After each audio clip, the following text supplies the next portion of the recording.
Hi, good morning, all. Happy morning. Oh, happy morning to you all. ഈ നനുത്ത പ്രഭാതത്തിൽ നല്ല positive എനർജിയോടുകൂടി വന്ന നിങ്ങൾക്ക് എല്ലാവർക്കും എൻ്റെ happy good morning.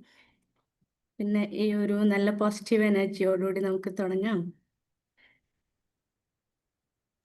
Hello, okay. Okay. ഇന്ന് നമ്മൾ പറയാൻ പോകുന്ന topic the vase how we connect. നമ്മൾക്കറിയാം ഈ ഇന്നത്തെ കാലഘട്ടത്തിൽ ഡിസ്കണക്ഷൻസ് ആണ് എവരിവെയർ. നമ്മളുടെ ഫാമിലി, ബന്ധുക്കൾ, neighbours, society as a whole എല്ലാവരും ഡിസ്കണക്റ്റിലാണ് ജീവിക്കുന്നത്. അപ്പോൾ ഈ ഒരു ടോപ്പിക്ക് ഇതൊരു പ്രാധാന്യം അർഹിക്കുന്നത് പോലെ തോന്നിയത് കൊണ്ടാണ് ഞാനിത് സെലക്ട് ചെയ്യുന്നത്. നിങ്ങൾക്കറിയോ എന്താണ് ലവ് ലാംഗ്വേജസ്? ആരെങ്കിലും കേട്ടിട്ടുണ്ടോ? ക്ലിയർ ആയില്ല. Love languages. എൻ്റെ സൗണ്ട് ക്ലിയർ അല്ലേ? ഇപ്പൊ ക്ലിയറാ. ഓക്കെ. എന്താണ് ലവ് ലാംഗ്വേജസ് എന്നറിയാമോ?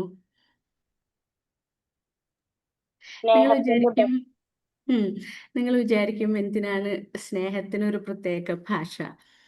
നമ്മൾക്കറിയാം സ്നേഹത്തിന് ഭാഷയുണ്ട്. ഭാഷ അറിയുന്ന രണ്ടു പേര് തമ്മിൽ സംസാരിക്കുമ്പോഴാണ് നമ്മൾ കണക്റ്റഡ് ആകുന്നത്. ഇപ്പോൾ ഒരു എക്സാമ്പിൾ, എനിക്ക് സ്പാനിഷ് അറിയില്ല, പക്ഷെ എനിക്ക് മലയാളം നന്നായിട്ട് അറിയാം. എൻ്റെ കൂടെ ഞാൻ ഒരാളെ കണ്ടുമുട്ടി, ഒരു സ്പാനിഷ് ആളെ കണ്ടുമുട്ടി. ആൾക്ക് മലയാളം അറിയില്ല, ആൾക്ക് സ്പാനിഷ് അറിയാം. ഞങ്ങൾ തമ്മിൽ എങ്ങനെയാണ് കമ്മ്യൂണിക്കേറ്റ് ചെയ്യാൻ പറ്റുന്നത്? നമ്മൾക്ക് എങ്ങനെ ആശയവിനിമയം നടത്താൻ പറ്റും? അതേപോലെ തന്നെയാണ് സ്നേഹഭാഷകളും. രണ്ട് പരസ്പരം അറിയുന്ന ദമ്പതികൾക്ക് അവരുടെ പരസ്പരമുള്ള ലാംഗ്വേജസ്, ലവ് ലാംഗ്വേജസ് അറിഞ്ഞാൽ അവർ കണക്റ്റഡായിട്ട് വേറൊരു പ്രശ്നങ്ങളൊന്നുമില്ലാതെ, ഒരു കോൺഫ്ലിക്റ്റ് ഇല്ലാതെ, ആർഗ്യുമെൻറ്റ്സ് ഇല്ലാതെ അവർക്ക് ജീവിതം നയിക്കാൻ പറ്റും. ഇവിടെ ഞാൻ പറയാൻ പോണത് ലവ് ലാംഗ്വേജസ്, അത് കൂടുതലും പ്രീമറൈറ്റൽ കൗൺസിലിംഗ് അല്ലെങ്കിൽ മെറിറ്റൽ കൗൺസിലിംഗ്, ഫാമിലി തെറാപ്പി, അതിലൊക്കെ നമ്മൾ ഉപയോഗിക്കുന്ന കുറച്ച് ടൂൾസാണ്. ഇതിൻ്റെ ഈ കോൺസെപ്റ്റ് കൊണ്ടുവന്നത് ഗാരി ചാപ്മാൻ എന്ന് പറയുന്ന ഒരു American psychologist, councillor, family therapist ആണ്. ആളുടെ ദ 5 ലവ് ലാംഗ്വേജസ് എന്നുള്ള ബുക്ക് 2 മില്യൺ ആളുകളാണ് വായിച്ചത്. അതേപോലെ തന്നെ ആ ഒരു ബുക്ക് 56 ലാംഗ്വേജസിൽ ട്രാൻസ്ലേറ്റ് ചെയ്തിട്ടുണ്ട്. അന്നത്തെ കാലഘട്ടത്തിൽ ഫാമിലി തെറാപ്പിയൊക്കെ കൂടുതലും വിജയിച്ചത് ഈ 5 ലാംഗ്വേജസ് ഉൾപ്പെടുത്തിക്കൊണ്ടിട്ടുള്ള കൗൺസിലിങ്ങിലൂടെയാണ്. കുറേ ആളുകൾക്ക് അവരുടെ ബന്ധങ്ങൾ മെച്ചപ്പെടുത്താനും ഒക്കെ അത് സഹായിച്ചു. നമുക്കറിയാം സ്നേഹം അതൊരു അനിർവചനീയമായ വികാരമാണ്. സ്നേഹം നമ്മൾ അങ്ങോട്ട് പ്രകടിപ്പിക്കണം, ഇങ്ങോട്ടും പ്രകടിപ്പിക്കണം. നമ്മളത് സ്വീകരിക്കണം, കൊടുക്കണം, അത് എക്സ്പ്രസ് ചെയ്യണം. ചില ആളുകൾ പറയണ കേട്ടിട്ടുണ്ട്, ഓ ഞാൻ എന്തൊക്കെ ചെയ്യുന്നു പക്ഷെ ആൾക്ക് മനസ്സിലാവണില്ലല്ലോ, ആ ആൾക്ക് സ്നേഹം പ്രകടിപ്പിക്കാൻ അറിയില്ല. പക്ഷേ ആള് നല്ലവനാണ്, പക്ഷേ സ്നേഹം പ്രകടിപ്പിക്കാൻ അറിയില്ല. നമ്മൾ സ്നേഹം പ്രകടിപ്പിക്കണം. അതിനു വേണ്ടിയിട്ട് 5 വഴികളാണ് ഗാരി ചാപ്മാൻ പറഞ്ഞത്. ഒന്ന്, ദ വേർഡ്സ് ഓഫ് അഫർമേഷൻ. നല്ല വാക്കുകളിലൂടെ നമ്മൾ സ്നേഹം കൊടുക്കുന്നത്, നല്ല വാക്കുകൾ പറഞ്ഞ് സ്നേഹം പ്രകടിപ്പിക്കുന്നത്, സ്നേഹം സ്വീകരിക്കുന്നത്, സ്നേഹം കൊടുക്കുന്നത്, സ്നേഹം എക്സ്പ്രസ് ചെയ്യുന്നത്. രണ്ടാമതായിട്ട് ആക്ട് ഓഫ് സർവീസ്. നല്ല ചെറിയ ചെറിയ കാര്യങ്ങൾ ചെയ്തുകൊണ്ട് നമ്മൾ ആളുകൾക്ക് നമ്മളുടെ സ്നേഹം എക്സ്പ്രസ് ചെയ്യണത്, സ്വീകരിക്കുന്നതും കൊടുക്കുന്നതും. മൂന്നാമതായിട്ട് റിസീവിങ് ഗിഫ്റ്റ്സ്. ചെറിയ ചെറിയ ഗിഫ്റ്റുകൾ ഒരു ഓർമ്മക്കായിട്ട് അത് കൊടുക്കുന്നത്, അതും ഒരു സ്നേഹഭാഷയാണ്. പിന്നെ ഫിസിക്കൽ ടച്ച്, ഒരു ശാരീരികമായിട്ടുള്ള ഒരു ടച്ച്, അതിലൂടെ നമ്മൾ സ്നേഹം പ്രകടിപ്പിക്കുന്നത്, ആ സ്നേഹഭാഷ പ്രകടിപ്പിക്കുന്നത്. അഞ്ചാമതായിട്ട് ഒരു ക്വാളിറ്റി ടൈം. നമ്മളുടെ പാരൻസ് ആയിക്കോട്ടെ, ദമ്പതികളായിക്കോട്ടെ, കുട്ടികളായിക്കോട്ടെ, അവരുമായിട്ടൊരു ക്വാളിറ്റി ടൈം നമ്മൾ സ്പെൻഡ് ചെയ്യണത്.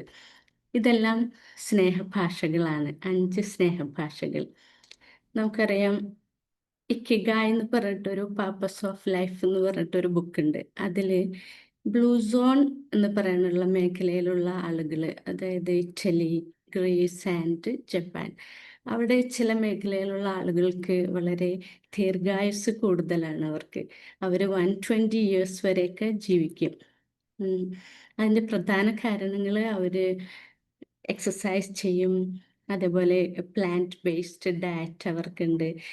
എസ്പെഷ്യലി അവർക്കുള്ളത് ഒരു നല്ല കണക്ഷൻസ് ആണ്. മറ്റുള്ളവരുമായിട്ടുള്ള റിലേഷൻഷിപ്പ്, നല്ല പോസിറ്റീവ് എനർജി ഉള്ള ആളുകള്. അവരെപ്പോഴും അവര് കണക്റ്റഡ് ആയിരുന്നു. അവരുടെ നെയ്ബേഴ്സ് ആയിട്ട്, ദമ്പതികൾ തമ്മിലായാലും, മക്കളായാലും, പാരൻസ് ആയാലും അവർക്കൊരു നല്ല കണക്ഷൻ ഉണ്ടായിരുന്നു. അതുകൊണ്ടാണ് അവർക്ക് അത്രയും ദീർഘായുസ്സ് കിട്ടിയതെന്നാണ് പഠനങ്ങൾ തെളിയിക്കുന്നത്. അപ്പോൾ സ്നേഹത്തിന് അത്ര ഇമ്പോർട്ടൻ്റ് ഉണ്ട്. നമ്മളുടെ ഫുഡ് പോലെ തന്നെ അതൊരു നീഡാണ്. സ്നേഹമില്ലാതാകുമ്പോഴാണ് നമ്മൾക്ക് കോൺഫ്ലിക്ട്സ് ഉണ്ടാകുന്നത്, ആർഗ്യുമെന്റ്സ് ഉണ്ടാകുന്നത്, പ്രശ്നങ്ങളിൽ പോകുന്നത്, ബന്ധങ്ങളൊക്കെ ഉലയുന്നതും ഒക്കെ. പ്രത്യേകിച്ചും ദമ്പതികളിൽ അവര് ഏഹ് നമുക്കറിയാം ഈ അടുത്ത കാലഘട്ടത്തിൽ അടുത്ത കാലത്തായിട്ട് ഡിവോഴ്സ് റേറ്റ് കൂടി വരുന്നുണ്ട്. അത് കൂടുതലും എന്താണത്, ഒരു കണക്ഷൻ ഇല്ലാത്തത് കൊണ്ട്, അവർ തമ്മിലുള്ള ലവ് ലാംഗ്വേജ് മനസ്സിലാക്കാത്തത് കൊണ്ട്. 5 ലവ് ലാംഗ്വേജസ് ഞാൻ പറഞ്ഞല്ലോ, ഗാരി ചാപ്മാൻ്റെ കോൺസെപ്റ്റ്. അതിൽ ഒന്നോ രണ്ടോ ലവ് ലാംഗ്വേജ്, അത് കൂടുതലും ഒരു പ്രൈമറി ഡൊമിനൻറ്റ് ലവ് ലാംഗ്വേജ് ആണ്. അത് ഏതൊരാൾക്കും ഉണ്ടാകും. 5 ലവ് ലാംഗ്വേജസും ഉണ്ടാകാം എല്ലാവർക്കും, പക്ഷേ ഡൊമിനൻ്റ് ആയിട്ട് ഒന്നോ രണ്ടോ ഒക്കെ ആയിരിക്കാം.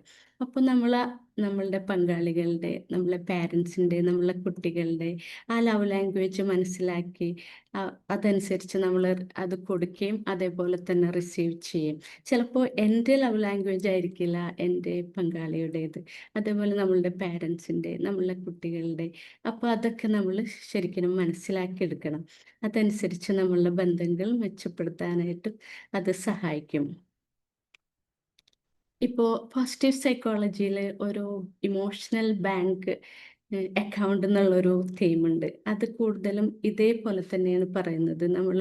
നമ്മളെ പങ്കാളികൾക്ക് ഇമോഷണലി ഈ 5 കാര്യങ്ങൾ ഏതെങ്കിലുമൊക്കെ ചെയ്തു കൊടുത്താൽ നമ്മളുടെ ആ ബാങ്ക് അക്കൗണ്ട് ഇങ്ങനെ ഫിൽ ചെയ്തുകൊണ്ടേയിരിക്കും. അത് നമ്മൾ ചെയ്തില്ല, നമ്മൾ മനസ്സിലാക്കുന്നില്ല, ആ ഭാഷ മനസ്സിലാക്കുന്നില്ല, ഈ 5 പ്രവർത്തികൾ നമ്മൾ ചെയ്യുന്നില്ല എങ്കിൽ നമ്മളുടെ ഇമോഷണൽ ബാങ്ക് അക്കൗണ്ട് 0 ആയിട്ട് മാറും. അത് വരുമ്പോഴാണ് ഈ ഡിവോഴ്സസിലൊക്കെ നമ്മൾ ലീഡ് ചെയ്യുന്നത്. ഓക്കെ, ദെൻ അപ്പോൾ നമ്മളുടെ പങ്കാളികളുടെ ഭാഷ മനസ്സിലാക്കാനായിട്ട് ഈ 5 കാര്യങ്ങൾ ചെയ്യണം. ഒന്നാമത്തെ ആ ഒരു ലവ് ഭാഷയാണ്, സ്നേഹഭാഷയാണ് words of affirmation. Words of affirmation വാക്കുകളാൽ നമ്മൾ ആളുകൾക്ക് അത് എന്താണ്, ആ ഒരു സ്നേഹം കൊടുക്കുന്നത്, ഒരു റെസ്പെക്റ്റ്, ഒരു ലവ്, ഒരു കോംപ്ലിമെൻറ്റ്, ആ ഭാഷയിൽ നമ്മൾ സംസാരിക്കണം. ഇപ്പോൾ കൗൺസിലിങ്ങിന് വരുന്ന മിക്ക ആളുകളുടെയും ഒരു കംപ്ലൈൻ്റ് ആണ്, ഞങ്ങൾക്ക് കണക്റ്റഡ് ആവാൻ പറ്റുന്നില്ല, എന്തു പറഞ്ഞാലും കുറ്റങ്ങളാണ്, ഒരു നല്ല വാക്ക് പറയുന്നില്ല. അതേപോലെ തന്നെ ഈ അടുത്തിടെ ഞാനൊരു കൗൺസിലിംഗ് ഒരു എക്സ്പീരിയൻസ് ഉണ്ടായിരുന്നു. അവർ പറഞ്ഞു, എനിക്ക് ഉപേക്ഷിക്കണം എന്നുണ്ടായിരുന്നില്ല, പക്ഷെ ഞാൻ ഉപേക്ഷിച്ചപ്പോഴാണ് എൻ്റെ ഒരു പേഴ്സണാലിറ്റി ഞാൻ അറിഞ്ഞത്. കാരണം അദ്ദേഹം എൻ്റെ അടുത്ത് ഒരിക്കലും ഒരു നല്ല വാക്കുകൾ പറഞ്ഞിട്ടില്ല, എപ്പോഴും എന്നെ കുറ്റപ്പെടുത്തിയേ സംസാരിച്ചിട്ടുള്ളൂ. ആളുമായിട്ടുള്ള ബന്ധം സെപ്പറേറ്റ് ചെയ്തപ്പോൾ എനിക്ക് എൻ്റെ ഫ്രണ്ട്സിൽ നിന്ന് എനിക്ക് നല്ലൊരു കോംപ്ലിമെൻറ്റ്സ് കിട്ടി, എന്നെ ഒരു സഹായിച്ചു, നല്ല വാക്കുകൾ പറഞ്ഞു. ആ ലേഡി ഇപ്പോൾ നല്ലൊരു ഒരു ഓർഗനൈസേഷൻ്റെ ഹെഡായിട്ട് ജീവിക്കുകയാണ്. അവർ കുറേ നാൾ ആ ടോക്സിക് റിലേഷനായിട്ട് 3 മക്കളുമായി അവർ ആ ടോക്സിക് റിലേഷൻസ് എല്ലാമായിട്ട് ജീവിക്കുകയായിരുന്നു. ഭർത്താവ് ഒരിക്കലും ഒരു നല്ല വാക്ക് പറഞ്ഞില്ല. എപ്പോഴും പറയും, നിന്നെക്കൊണ്ട് ഒന്നിനും കൊള്ളൂല, നീ എന്ത് ചെയ്താലും ശരിയാകൂല, എന്നുള്ള ആ ഒരു എഫർമേഷൻസ്, ആ ഒരു ബാഡ് എഫർമേഷൻസ് ആണ് അവർക്ക് കിട്ടിയത്. അതുപോലെ തന്നെ അവർ ഒരു നരക ജീവിതം പോലെ ജീവിച്ചു. അത് ലാസ്റ്റ് ഡിവോഴ്സിൽ വന്നു. അപ്പോൾ നമ്മൾക്കറിയാം ഒരു നല്ലൊരു വാക്ക്, അത് എന്തായിക്കോട്ടെ, ഹസ്ബൻഡ് പാർട്ട്നേഴ്സിൻ്റെ അടുത്ത് പറയാം, ഒരു നല്ല സാരി ഉടുത്ത് വന്നാൽ, നല്ല ഡ്രസ്സിങ് ചെയ്താൽ, യു ലുക്ക് ബ്യൂട്ടിഫുൾ, അല്ലെങ്കിൽ യു ലുക്ക് ഹാൻസം. പാർട്ട്നേഴ്സ് പരസ്പരം അങ്ങോട്ടും ഇങ്ങോട്ടും പറയാം. അതേപോലെ തന്നെ കുട്ടികളോടായാലും, കുട്ടികൾ എന്തെങ്കിലും ഒരു ചെറിയ അച്ചീവ്മെന്റ് കൊണ്ടുവരട്ടെ, അവരുടെ അടുത്ത് നമുക്ക് കൺഗ്രാറ്റ്സ് പറയാം. You have done well, you did it very well, I am proud of you. അങ്ങനെ ആ കുട്ടികൾക്ക് ആ ഒരു സ്നേഹഭാഷ മനസ്സിലാകുന്ന ഈ പ്രൈമറി സ്നേഹഭാഷ വേർഡ്സ് ഓഫ് എഫർമേഷൻ ആയിട്ടുള്ള കുട്ടികൾ അവരെന്ത് ചെയ്യും? അവർക്കൊരു സെൽഫ് വർത്ത് ഉണ്ടാകും, ഒരു സെൽഫ് കോൺഫിഡൻസ് ഉണ്ടാകും, അവർക്ക് എന്തും ചെയ്യാനുള്ള ഒരു ധൈര്യം ഉണ്ടാകും. അപ്പോൾ പാരൻസ് കൂടുതലും ശ്രദ്ധിക്കണം, കുട്ടികൾക്ക് ഒരു വേർഡ്സ് ഓഫ് എഫർമേഷൻ, എപ്പോഴും ഒരു കോംപ്ലിമെന്റ് പറയാ, അവരെ എൻകറേജ് ചെയ്യുക. ഇന്നലെ സെപ്റ്റംബർ 12 അത് എൻകറേജ്മെന്റ് ഡേ ആയിരുന്നു, ഒരു പ്രോത്സാഹന ദിവസം. നിങ്ങൾക്കറിയാമെന്ന് ഞാൻ വിചാരിക്കുന്നു. അതിൽ കൂടുതലും പറയണത് നമ്മളുടെ ഒരു നല്ല വാക്കുകൾ, നമ്മൾ പറയുന്ന ആ ഒരു എഫർമേഷൻസ്, ആ പോസിറ്റീവ് എനർജിയോടുകൂടിയുള്ള വാക്കുകൾ, അത് ആളുകളെ നന്നായിട്ട് പ്രോത്സാഹിപ്പിക്കുകയും അവരെ ഉയരാൻ സഹായിക്കുകയും ചെയ്യുന്നതാണെന്ന് നമ്മൾക്കറിയാം. അപ്പോൾ എന്താണ് വേണ്ടത്? എപ്പോഴും പങ്കാളികളോടാകട്ടെ, നമ്മളുടെ മക്കളോടാകട്ടെ, ഈവൻ നമ്മളുടെ പാരൻസിൻ്റെ അടുത്ത്, അവർക്കറിയാം നമ്മളുടെ പാരൻസ് കുറച്ച് വയസ്സാകുമ്പോൾ അവർ ഫീലിംഗ് ലോൺലിനെസ്, ആരുമില്ല കൂടെ, എപ്പോഴും അവർക്ക് ദുഃഖമാണ്, അവർ പഴയ കാര്യങ്ങളൊക്കെ ആലോചിച്ച് എപ്പോഴും വിഷമിച്ച് ജീവിക്കുന്ന ഒരവസ്ഥ. നമ്മളിടയ്ക്ക് അവരുടെ അടുത്ത് ചെന്ന് അവരുടെ നല്ല കാര്യങ്ങൾ, അവർ മുമ്പ് കഴിഞ്ഞ് പോയ നല്ല കാര്യങ്ങൾ അവരുടെ അടുത്ത് പറഞ്ഞ് ഓർമ്മിക്കുകയും നല്ല എഫർമേഷൻസ് കൊടുക്കുകയും അവർക്കൊരു പോസിറ്റീവ് സ്ട്രോക്ക് കൊടുക്കുകയൊക്കെ ചെയ്താൽ ആ ഒരു ബന്ധം നമ്മൾക്ക് നന്നായിട്ട് മെച്ചപ്പെടുത്താനും ആ ഒരു പാരൻറ്റിങ് കെയർ അത് നന്നായിട്ട് കൊണ്ടുപോകാനും നമുക്ക് സഹായിക്കും. അപ്പോൾ ഞാനിവിടെ ഫസ്റ്റ് നമ്മളുടെ love language words of affirmation ആണ് പറഞ്ഞത്. അതെല്ലാവർക്കും മനസ്സിലായിട്ടുണ്ടാവും എന്ന് ഞാൻ വിചാരിക്കട്ടെ. ഞാനിത് പറയുന്നതോടൊപ്പം തന്നെ നിങ്ങളുടെ ലവ് ലാംഗ്വേജ് എന്താണെന്ന് നിങ്ങൾക്ക് മനസ്സിലാകുകയും നിങ്ങളുടെ പങ്കാളിയുടെ ലവ് ലാംഗ്വേജ് എന്താണെന്ന് നിങ്ങൾ മനസ്സിലാക്കുകയും വേണം. ഇപ്പോൾ നിങ്ങളുടെ love language words of affirmation ആണെങ്കിൽ ഒന്ന് ടൈപ്പ് ചെയ്യുമോ യെസ് എന്ന്? ആരുടെയാണ്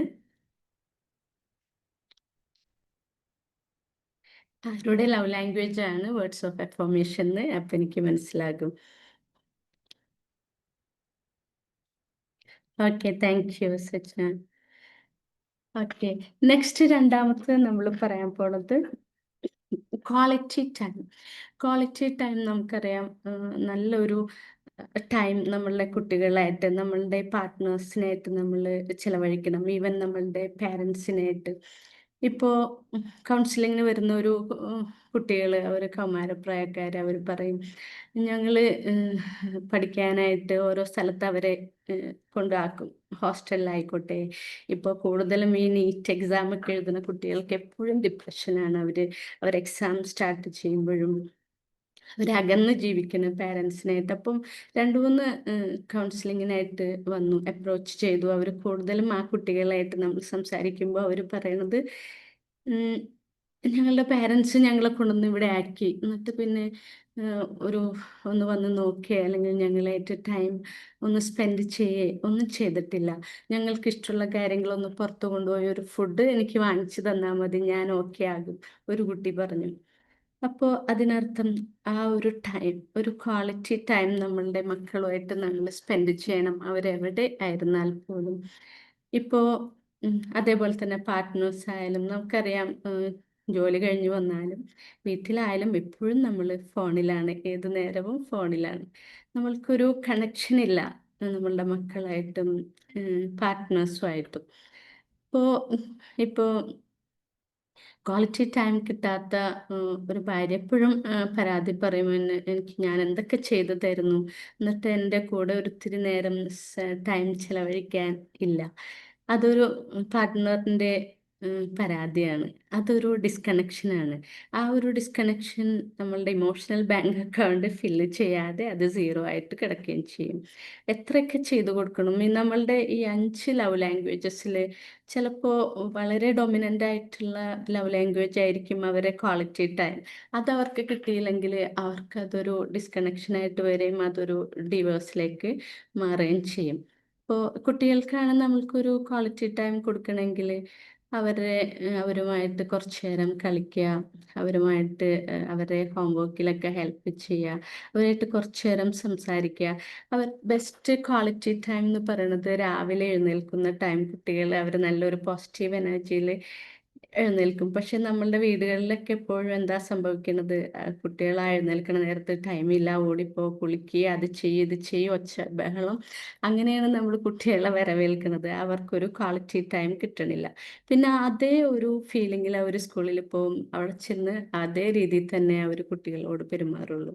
പിന്നെ അവർ വൈകിട്ട് വരുന്നു നമ്മൾ കുട്ടികളുടെ അടുത്ത് ഒന്ന് എന്തൊക്കെ അവിടെ ഉണ്ടായിരുന്നത് ഒന്ന് ചോദിക്കാം. ഇന്ന് എന്തൊക്കെ നല്ല ഹാപ്പിനെസ് ആയിട്ടുള്ള കാര്യങ്ങൾ എന്തൊക്കെയാണ് അവിടെ ഉണ്ടായിരുന്നത്, എന്തൊക്കെ പഠിച്ചു. അതൊരു ക്വാളിറ്റി ടൈം, ഒരു 5 മിനിറ്റ്സ് അവരുമായിട്ട് ചിലവഴിക്കുക. ഇനി രാത്രി ഉറങ്ങാൻ നേരത്തെ ഒരു 5 മിനിറ്റ് അവരുമായിട്ട് ഒന്നില്ലെങ്കിൽ ഒരു കുറേ സ്റ്റോറീസൊക്കെ പറഞ്ഞ് അവരായിട്ട് കുറച്ച് നേരം ചിലവഴിക്കൽ, അതും വളരെ ഇമ്പോർട്ടൻ്റ് ആണ്. ഈ ക്വാളിറ്റി ടൈം ഉപയോഗിച്ച് കുട്ടികൾ അവരുടെ ആ റിലേഷൻഷിപ്പ് എൻഹാൻസ്മെൻറ്റ് ചെയ്യാനും അതേപോലെ തന്നെ അവർക്ക് സെൽഫ് കോൺഫിഡൻസ് ആയിട്ട് വളരാനും സെൽഫ് വർത്ത് ഇൻക്രീസ് ചെയ്യാനൊക്കെ അത് സഹായിക്കും. ഇങ്ങനെ വളരുന്ന കുട്ടികൾക്ക് അവർ കൂടുതൽ ഇമോഷണലി മെച്യൂർ കുട്ടികളാണെന്നാണ് പഠനങ്ങളും തെളിയിക്കുന്നത്. അപ്പോൾ രണ്ടാമത്തെ ലവ് ലാംഗ്വേജ് നിങ്ങൾക്ക് എന്താണെന്ന് മനസ്സിലായി കാണും അല്ലേ? ഇനി മൂന്നാമത്തത് അതേപോലെ തന്നെ നമുക്ക് ഇതിൻ്റെ റെഡ് ഫ്ലാഗ്സ് മനസ്സിലാക്കണം. ഇപ്പോൾ ഫസ്റ്റ് വേർഡ്സ് ഓഫ് എഫർമേഷൻ ഞാൻ പറഞ്ഞു. ആ വേർഡ്സ് ഓഫ് എഫർമേഷൻ്റെ റെഡ് ഫ്ലാഗ് എന്ന് പറഞ്ഞാൽ ഇപ്പോൾ അവർക്ക് നല്ല വാക്കുകൾ കേൾക്കണം. പക്ഷേ എന്തെങ്കിലും ഒരു ചെറിയൊരു ക്രിറ്റിസിസം അല്ലെങ്കിൽ ചെറുതായിട്ട് ആരെങ്കിലും ഒന്ന് തമാശയിൽ എന്തെങ്കിലും പറയുക, അല്ലെങ്കിൽ എന്തെങ്കിലും ഒരു പ്രോബ് നമ്മൾ പറയില്ലേ, കൊള്ളണ രീതിയിൽ സംസാരിക്കുക, അങ്ങനെയൊക്കെ ചെയ്താൽ എന്താണ് അവർക്ക് വളരെ വേദനയായിരിക്കും. ഈ primary love language words of affirmation ആയിട്ടുള്ള ആളുകൾക്ക് ഒരു ചെറിയ വാക്ക് പോലും പറഞ്ഞാൽ അത് അവരെ വേദനിപ്പിക്കും. നമ്മൾ വിചാരിക്കുമോ ഞാൻ എന്താ ചെറിയ കാര്യമല്ലേ പറഞ്ഞുള്ളൂ, അപ്പോഴത്തേനും ഇത്ര വിഷമിച്ചോ, വേദനിച്ചോ എന്ന് നമ്മൾ ചോദിക്കും. പക്ഷേ അത് അവരുടെ പ്രൈമറി ലവ് ലാംഗ്വേജ് ആണ്, അവർക്കത് വേദനിക്കും. അതേപോലെ തന്നെ ക്വാളിറ്റി ടൈം കിട്ടാത്തവർ അവരും എൻ്റെ കൂടെ കഴിഞ്ഞില്ലല്ലോ, ഞാൻ പറഞ്ഞല്ലോ എക്സാമ്പിൾസ് അങ്ങനെ കുറേ ഉണ്ട്. കൗൺസിലിംഗ് വരുന്നവർക്ക് ഒന്നും ടൈം ചെലവഴിക്കണില്ല, ഒന്ന് പുറത്ത് കൊണ്ടുപോകണില്ല, ഈവൻ എന്താണ് സംസാരിച്ചാൽ പോലും ഒന്ന് ഐ കോണ്ടാക്റ്റ് ഇല്ല, ജസ്റ്റ് നേരെ നോക്കുകയും പോലും ചെയ്യില്ല, ഫോണിലൂടെ നോക്കിയിരിക്കും, എന്നിട്ടാ സംസാരിക്കണത്. അപ്പോൾ അതൊരു ക്വാളിറ്റി ടൈം അല്ല. കാരണം നമ്മൾ നേരിട്ട് സംസാരിക്കണം, ഒരു ഐ കോണ്ടാക്റ്റ് വേണം അവരുമായിട്ട്. നല്ല കമ്മ്യൂണിക്കേഷൻ വളരെ ഇമ്പോർട്ടൻ്റ് ആണ്. അത് ഈ ടൈം ചെലവഴിക്കുന്നതിലൂടെ അത് നമ്മൾക്ക് കിട്ടുകയും ചെയ്യും. ഇപ്പോൾ വെസ്റ്റേൺ ഒരു ട്രെൻഡിങ് ആണ് ഡേറ്റിംഗ്. അത് നമ്മളുടെ കുട്ടികളുടെ ഒന്നും ശല്യമൊന്നും ഇല്ലാതെ നമ്മൾ പാർട്ട്നേഴ്സ് മാത്രമായിട്ടൊന്നൊരു കോഫി ടൈം, ഒരു ചായ ടൈം, ഒന്ന് പുറത്ത് പോകുക, അതൊക്കെ ക്വാളിറ്റി ടൈമിൽ ഉൾപ്പെടുത്താം. നമ്മളുടെ റിലേഷൻഷിപ്പ് അതോടെ കൂടെ നമുക്ക് മെച്ചപ്പെടുത്താം. അതേപോലെ കുട്ടികൾക്കും അതേപോലെ തന്നെ അവരായിട്ട് പാർക്കിൽ പോവുക, അവരായിട്ട് കുറച്ച് സമയം ചിലവഴിക്കുക, ഫോണൊന്നും ഇല്ലാതെ, ഒരു ഡിസ്ട്രാക്ഷനും ഇല്ലാതെ അവരുമായിട്ടുള്ള ഒരു കണക്ഷൻ. ഇപ്പോൾ ചില പാരൻസ് കണ്ടിട്ടുണ്ട് പാർക്കിലൊക്കെ അവർ കുട്ടികളായിട്ട് കളിക്കുന്നുണ്ടാവും, പക്ഷെ പന്തിട്ട് കൊടുക്കുന്നുണ്ടാവും, പക്ഷെ അവർ ഫോണിലായിരിക്കും കണ്ണ്. അതൊരു ക്വാളിറ്റി ടൈമല്ല. കുട്ടികൾക്ക് അവർക്ക് അതൊരു കണക്ഷനാണെന്ന് അവരത് മനസ്സിലാക്കണം, അവർ എക്സ്പ്രസ് ചെയ്യണം, അവരത് സ്വീകരിക്കണം. അത് കണ്ടാണ് അവർ വളരേണ്ടത്. അവരതേപോലെ തന്നെ മറ്റുള്ളവർക്ക് അത് പകർന്നു കൊടുക്കുകയും ചെയ്യും. ഇനി മൂന്നാമത്തേതാണ് ആക്ട് ഓഫ് സർവീസ്. മൂന്നാമത്തെ സ്നേഹഭാഷ ആക്ട് ഓഫ് സർവീസ് എന്ന് പറഞ്ഞാൽ ഒരു ചെറിയ കാര്യമായിക്കോട്ടെ, അത് പറഞ്ഞ് ചെയ്യിപ്പിക്കലല്ല, അറിഞ്ഞുകൊണ്ട് നമ്മൾ ചെയ്യണം. ഇപ്പോൾ വൈഫാണ് വളരെ അടുക്കളയിൽ കുറേ വർക്ക് ചെയ്യുന്നു, വളരെ ബുദ്ധിമുട്ടി, ഒരു ടൈമില്ല, ഫ്രീ ടൈമില്ല, ഇത് നേരം ജോലിയാണ് ജോലി. ഹസ്ബൻഡ് അത് മനസ്സിലാക്കണം. പാർട്ട്ണർക്കാണ് കൂടുതൽ അത് മനസ്സിലാക്കേണ്ടത്. ഒരു ചെറിയ സഹായം, കൈസഹായം. ഇപ്പോൾ കറികളിൽ ചെറിയ ഒനിയൻസ് എന്തെങ്കിലും കട്ട് ചെയ്ത് കൊടുക്കുക. നമ്മളുടെ ഒരു സിനാരിയോ എന്ന് പറഞ്ഞാൽ ആണുങ്ങൾ കിച്ചണിൽ കിടക്കാൻ പാടില്ല, ആണുങ്ങൾക്കൊന്നും ചെയ്യാൻ പാടില്ല, പെണ്ണുങ്ങളുടെ ജോലിയാണത്. പക്ഷെ അതൊക്കെ മാറി ഇപ്പോൾ നമ്മൾ രണ്ടു കൂട്ടരും ഒരുമിച്ച് വർക്ക് ചെയ്താലേ ഒരു നല്ല റിലേഷൻഷിപ്പ് കൊണ്ടുപോകാൻ പറ്റുള്ളൂ. ഇത് ആണുങ്ങൾക്ക് ചെയ്യാൻ പാടുള്ളൂ, ഇത് പെണ്ണുങ്ങൾക്ക്, അത് പുരുഷന് സ്ത്രീ, അങ്ങനെയുള്ള ഒരു സിനാരിയോ അവിടെ വേണ്ട. ആ ഒരു ലവ് ലാംഗ്വേജ് അറിയണമെങ്കിൽ ഒരു ആക്ട് ഓഫ് സർവീസിലൂടെ നമ്മൾ കേട്ടിട്ടുണ്ട്, നമ്മൾ അമ്മമാർ പറയണത്, എന്നെ ഒന്നും സഹായിക്കണില്ലല്ലോ, എന്നെ ഒന്നും ആരും അറിയണില്ലല്ലോ, തിരിച്ചറിയണില്ലല്ലോ, ഞാൻ എന്താ ഇത്രയും കഷ്ടപ്പെടുന്നത്. ഇന്നത്തെ ഒരു ട്രെൻഡാണ്. ടീനേജേഴ്സ് ആയിട്ടുള്ള കുട്ടികളും അവർ പാരൻസിന് ഒരിക്കലും ഹെൽപ്പ് ചെയ്യാറില്ല. എപ്പോഴും ഫോണും സോഷ്യൽ മീഡിയ ഒക്കെ ആയിട്ട് അവരവരുടെ അമ്മ എന്തെടുക്കുന്നു, അമ്മയ്ക്ക് എന്താണ് ബുദ്ധിമുട്ടുള്ളത് അടുക്കളയിൽ, അതൊന്നും അവർ അറിയാറില്ല. Okay, thank you Nisha. നിഷയുടെ ഹസ്ബൻഡ് സഹായിക്കാറുണ്ട്, എൻ്റെയും ഹസ്ബൻഡ് സഹായിക്കാറുണ്ട്. അതുകൊണ്ട് എനിക്ക് എല്ലാ വർക്കും വളരെ ഈസി ആയിട്ടാണ് തോന്നാറ്. Thank you for your response.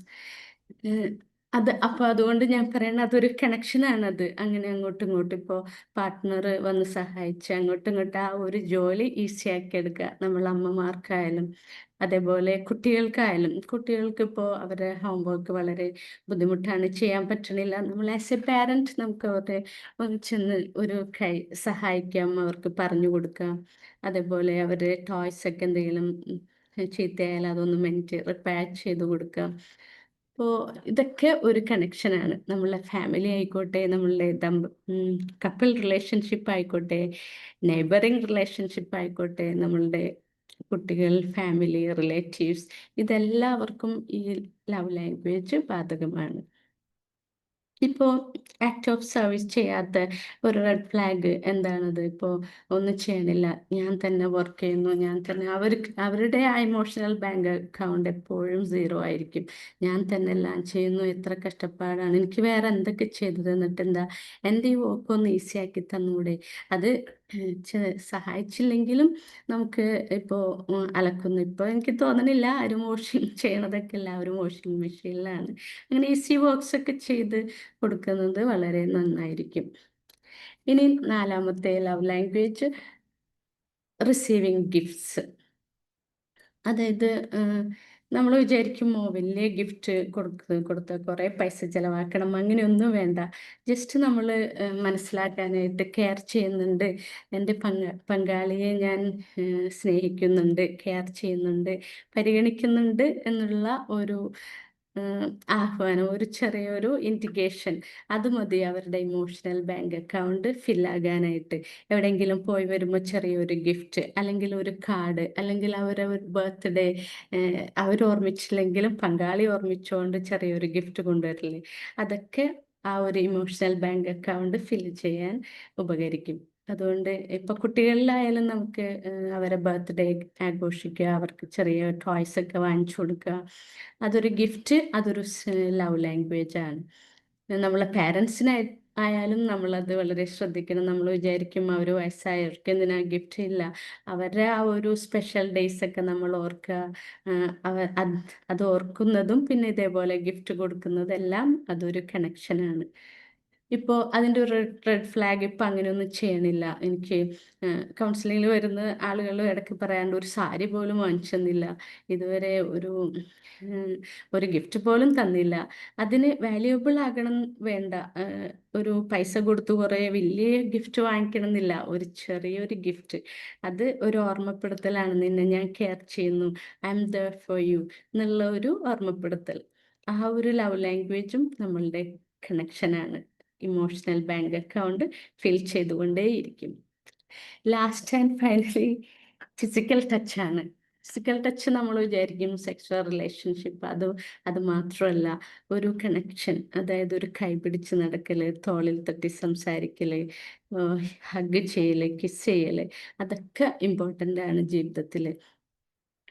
കുട്ടികളിലായാലും നമ്മൾ അവർക്ക് ഒന്ന് വീണാൽ ഓടിച്ചെന്ന് എടുത്ത് ഒരു ഉമ്മ കൊടുത്ത്, അവരുടെ നമ്മളുണ്ട് അവിടെ, ഒരു സെക്യൂർ ഫീലിംഗ്, ഒരു എന്താ, ഒരു ഇമോഷണൽ ബോണ്ടിങ് നമ്മൾ അവിടെ ഉണ്ട് അവർക്ക് എപ്പോഴും എന്നുള്ള ഒരു തോന്നൽ.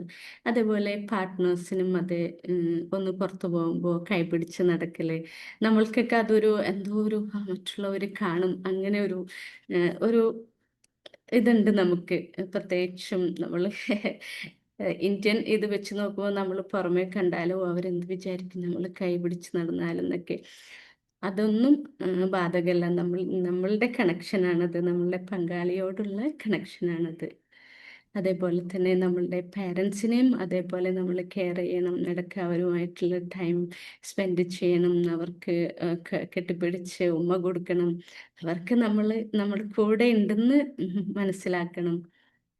ഇതെല്ലാം ലവ് ലാംഗ്വേജസ് ആണ്. 5 ലവ് ലാംഗ്വേജസ് ആണ്. സോറി. എല്ലാവർക്കും ഇതിനെപ്പറ്റി മനസ്സിലായെന്ന് ഞാൻ വിചാരിക്കുന്നു. നിങ്ങളുടെ ലവ് ലാംഗ്വേജ് എന്താണെന്ന് ഇപ്പൊ മനസ്സിലായോ? നിങ്ങളുടെ പങ്കാളിയുടെ ലവ് ലാംഗ്വേജസും നിങ്ങൾ മനസ്സിലാക്കണം. ഒരു ആക്ടിവിറ്റി പറയാം. നിങ്ങളുടെ ലവ് ലാംഗ്വേജ് എന്താണെന്ന് മനസ്സിലാക്കാൻ എന്ത് ചെയ്യണം? സോറി. അതിനായിട്ട് നിങ്ങൾ തന്നെ നിങ്ങളുടെ ഏറ്റവും സന്തോഷകരമായിട്ടുള്ള എന്തെങ്കിലും ഇൻസിഡന്റ് അല്ലെങ്കിൽ എന്തെങ്കിലും ഒരു ദിവസം അതൊന്ന് ഓർത്ത് നോക്കിയേ.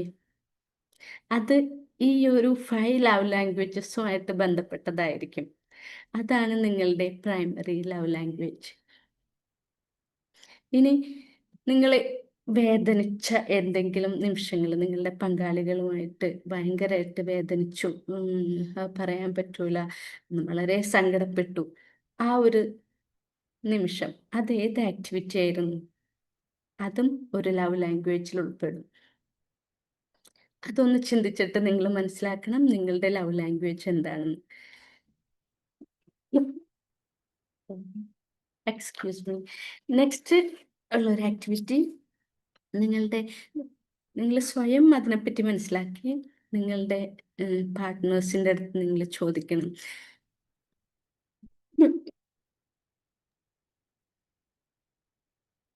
സോറി. പാർട്ട്നേഴ്സിൻ്റെ അടുത്ത് നിങ്ങൾ ചോദിക്കണം, എനിക്ക് നിങ്ങൾക്ക് ഏത് നിമിഷത്തിലാണ് കൂടുതൽ സ്നേഹം തോന്നിയിട്ടുള്ളത്? നിങ്ങൾക്ക് ഏത് നിമിഷത്തിലാണ് കൂടുതൽ വേദന തോന്നിയിട്ടുള്ളത് എന്നോടൊപ്പം ഉള്ളപ്പോൾ? അതേപോലെ തന്നെ നമുക്ക് തുറന്ന് സംസാരിക്കാം പങ്കാളികളുടെ അടുത്ത്. എനിക്കിങ്ങനെ വേണം, എനിക്ക് ഗിഫ്റ്റ് വേണം, അല്ലെങ്കിൽ എനിക്ക് വേർഡ്സ് ഓഫ് അഫർമേഷൻ ആണ് എൻ്റെ പ്രൈമറി ലവ് ലാംഗ്വേജ്. നമ്മൾക്കത് തുറന്ന് പറയാം. അതനുസരിച്ച് നമ്മളുടെ കമ്മ്യൂണിക്കേഷൻ നമ്മൾക്ക് കൂടുതലായിട്ട് ഉറപ്പുവരുത്തുകയും അതേപോലെ തന്നെ ആ റിലേഷൻഷിപ്പ് നന്നായിട്ട് മെച്ചപ്പെടുത്താനും സഹായിക്കും. ഇനി പറയൂ, നിങ്ങളുടെ ലവ് ലാംഗ്വേജ് ഏതാണ്? Just respond.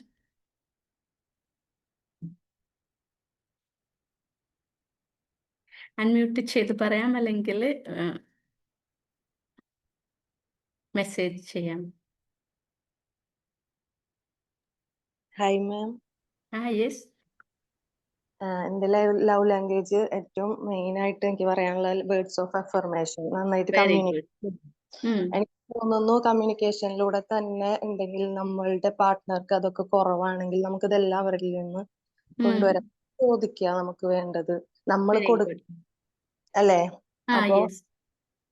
അപ്പൊ ഇതെല്ലാം ഇപ്പൊ പാർട്ട്നേഴ്സിനായാലും നമുക്കായാലും കുറവുകൾ ഉണ്ടെങ്കിൽ അതിൽ നിന്ന് ഈ ഒരു കമ്മ്യൂണിക്കേഷനിലൂടെ അത് കൊണ്ടുവരാൻ പറ്റുമെന്ന് പലപ്പോഴും തോന്നിയിട്ടുണ്ട്. ഇപ്പൊ നമ്മൾ കേസുകളായാലും വരുമ്പോ നമ്മൾ വെരി ഗുഡ്. പറയുമ്പോ അവർക്ക് കിട്ടുന്ന ആ ഒരു ഫീലിംഗിൽ നിന്ന് പലരും പറയുമ്പോൾ നമുക്കത് മനസ്സിലാവും. ആ കമ്മ്യൂണിക്കേഷൻ ഗ്യാപ്പ് ഇല്ലാതിരിക്കുമ്പോ തന്നെ ഈ പറഞ്ഞ കാര്യങ്ങളെല്ലാം നമുക്ക് പതുക്കെ കൊണ്ടുവരാൻ പറ്റും. യെസ്. നല്ല സെഷൻ ആയിരുന്നു. Thank you. Thank you. ഇതെല്ലാവരും ജീവിതത്തിൽ പ്രാവർത്തികമാക്കണം. നല്ല പഠനങ്ങളിലൂടെ ഒക്കെ കൊണ്ടുവന്ന ലവ് ലാംഗ്വേജസ് ആണിത്. ഇതിലൂടെ നമ്മളുടെ ബന്ധങ്ങളൊക്കെ നന്നായിട്ട് മെച്ചപ്പെടുത്താൻ പറ്റും. എല്ലാവരുമായിട്ട്, ഫ്രണ്ട്സായിട്ടും നമ്മളുടെ കുട്ടികളായിട്ടും റിലേറ്റീവ്സ് ആയിട്ടും എല്ലാവരിലും നമുക്കിത് പ്രായോഗികമാക്കാം. Thank you Shila. ക്വാളിറ്റി ടൈമാണ്. യെസ് പറഞ്ഞിട്ടുണ്ട്. ആരാ പറഞ്ഞത്? Doctor Jameela. Thank you. Quality time, അത് ശരിയാണ്. നമ്മൾ കുറച്ചു നേരം ടൈം വിനിയോഗിക്കുക, കുറച്ചു നേരം നമ്മളെ പാർട്ട്നേഴ്സായിട്ട് എന്താ കൂടുതൽ ടൈം വിനിയോഗിക്കില്ല. അത് വളരെ നല്ലൊരു ലവ് ലാംഗ്വേജ് ആണ്. അതിലൂടെ നമ്മൾക്ക് കണക്ഷൻ ആകാം, കണക്റ്റഡ് ആകാം, നല്ലൊരു ബന്ധം മെച്ചപ്പെടുത്തി കൊണ്ടുവരാനും പറ്റും. അതിന് നമ്മൾ ടൈം വിനിയോഗിക്കണം. അതേപോലെ words of affirmation. Yes Abdul Rao, thank you. അതിനകത്തൊന്ന് ആഡ് ചെയ്യാനുള്ളത് ഈ ലവ് ലാംഗ്വേജ് ഐഡന്റിഫൈ ചെയ്യാന്നുള്ളത് മാം പറഞ്ഞ പോലെ തന്നെ ഭയങ്കര ഇമ്പോർട്ടന്റ് ആണ്. ഇപ്പം ഒരു നമ്മൾ വിചാരിക്കും നമ്മള് നല്ല എന്തെങ്കിലുമൊക്കെ വാങ്ങിച്ചു കൊടുത്താൽ ചിലപ്പോൾ ആള് ഹാപ്പി ആവുന്നു. പക്ഷെ ചിലപ്പോ അത് ആവില്ല. കാരണം അതായിരിക്കില്ല അവരുടെ ഇഷ്ടം. കറക്റ്റ്. അത് ഞാൻ പറയണമെന്നുണ്ടായിരുന്നു. ഇപ്പൊ നമ്മളുടെ ലവ് ലാംഗ്വേജ് നമ്മൾ ഐഡന്റിഫൈ ചെയ്യണം ഫസ്റ്റ്, അവരുടെയും ഐഡന്റിഫൈ ചെയ്യണം. അതിനകത്ത് നമ്മൾ ഈ വെളുക്കാൻ തേച്ചത് പാണ്ടായി എന്ന് പറയുന്ന പോലെ വാങ്ങിച്ചു കൊടുത്തു, ആളത് പ്രത്യേകിച്ച് റെസ്പോൺസ് ഒന്നും ഇല്ലെങ്കിൽ ചിലപ്പോ നമ്മൾ പറയും, ഓ നമ്മൾ ഇത്രയൊക്കെ ചെയ്തിട്ട് എന്താണ് ആള് ഒന്നും കാണിക്കാത്തതെന്ന്. അപ്പൊ നമ്മൾ ഉദ്ദേശിച്ചതല്ല, അതിന്റെ നേരെ വിപരീതമാണ് സംഭവിക്കുക. താങ്ക് യു മാം, നല്ല സെഷൻ ആയിരുന്നു. കറക്റ്റ്. അപ്പൊ എല്ലാവർക്കും ലവ് ലാംഗ്വേജസ് എന്താണെന്ന് മനസ്സിലായിട്ടുണ്ടാവും. നിങ്ങളത് ഐഡന്റിഫൈ ചെയ്ത് നിങ്ങളുടെ ലൈഫിൽ അത് പ്രായോഗികമാക്കണം. Okay, thank U. ഇനി എന്തെങ്കിലും ചോദിക്കാനുണ്ടോ? നല്ല ക്ലാസ് ആയിരുന്നു മാം. എന്റെ ഈ പറഞ്ഞ പോലെ ലവ് ലാംഗ്വേജ് എന്ന് പറയുന്നത് പോസിറ്റീവ് അഫർമേഷൻ ആണ്. പക്ഷെ എനിക്ക് തോന്നിയിട്ടുള്ളത് എന്റെ ഹസ്ബൻഡിനെ എനിക്ക് തോന്നുന്നത് കെയറിംഗ് ആണ് ആളുടെ ലവ് ലാംഗ്വേജ് എന്നാണ് എനിക്ക് തോന്നുന്നത്. ആക്ട് ഓഫ് സർവീസ് ആണോ ഉദ്ദേശിച്ചത്? അതായത് സർവീസ് അല്ല, ഇങ്ങനെ നമ്മൾ കെയർ ചെയ്തുകൊണ്ടിരിക്കണം. ഫുഡ് അതന്നെയാണ് act of yes, very good. അതന്നെയാണ്. കാരണം നമ്മൾ ഒരു ചായ ഉണ്ടാക്കി കൊടുക്കല്, കെയർ, ഫോർ യു എന്നുള്ളൊരിത് അവർക്ക് വരണത് അതാണ്. അവർക്കുള്ള കാര്യങ്ങളൊക്കെ ചെയ്തു കൊടുക്കുക, ഈസി ആക്കി കൊടുക്കുക. അപ്പൊ അവരെ വിചാരം എന്റെ കൂടെ ഉണ്ട്, എന്റെ പാർട്ട്ണർ എന്നെ കെയർ ചെയ്യുന്നുണ്ട്, എന്നെ ഭയങ്കര നന്നായിട്ട് സ്നേഹിക്കുന്നുണ്ട് എന്നുള്ളതാണത്. ഓക്കെ, നന്നായിട്ടുണ്ട്. എല്ലാവരും ഇനി നമ്മളുടെ ലവ് ലാംഗ്വേജ് ഐഡന്റിഫൈ ചെയ്യാൻ ശ്രമിക്കണം. നമുക്ക് നല്ലൊരു റിലേഷൻഷിപ്പ് കണക്റ്റഡ് ആയിട്ട് കൊണ്ടുപോകണം. സജന മാം പറഞ്ഞതുപോലെ തന്നെയാണ് എൻ്റെ മീൻസ് എൻ്റെതും act of service plus quality time ആണ്. ഞാൻ ആക്ച്വലി ക്വാളിറ്റി ടൈം ആണ് വിചാരിക്കുന്നത്, ആൾ ആക്ട് ഓഫ് സർവീസ് ആണ്. Thank you ma'am, thank you so much. Insight class so much. നമുക്ക് കൂടുതൽ കാര്യങ്ങൾ നമ്മളിൽ തന്നെ നമുക്ക് അറിയാനും ഇനി ഇംപ്ലിമെന്റ് ചെയ്യാനും കഴിയും. Thank you so much. Thank you. എന്നാൽ നമുക്ക് വൈൻഡ് അപ്പ് ചെയ്യാം. ടൈം ആയല്ലേ? ടെക്നിക്കൽ ഇഷ്യൂസ് വന്ന് കുറച്ച് പ്രോബ്ലം ആയി. അതാണ് ഞാൻ വിചാരിച്ചു, എനിക്ക് കേൾക്കണ്ടായിരുന്നില്ല ആക്ച്വലി ഒന്നും. ആണല്ലേ? ഞങ്ങള് ആളുണ്ടല്ലോ ലൈനിലെന്ന് വിചാരിച്ചു. പിന്നെ മെസ്സേജ് കേട്ടപ്പോഴാണ് മനസ്സിലായതൊന്നും കേൾക്കുന്നില്ല. ഓക്കെ, എന്തോ ടെക്നിക്കൽ എറർ ആയിരുന്നു അത്. കുഴപ്പമില്ല, തുടക്കത്തിൽ ഒരു പിന്നെ സ്മൂത്ത് ആയിട്ട് പോയി. തുടക്കത്തിൽ അങ്ങനെ പിന്നെ സ്മൂത്ത് ആയിട്ട് പോയല്ലോ, കുഴപ്പമില്ല. ഓക്കെ, അപ്പൊ നമുക്ക് വൈൻഡ് അപ്പ് ചെയ്യാലേ ma'am? Okay, sure. Thank you all.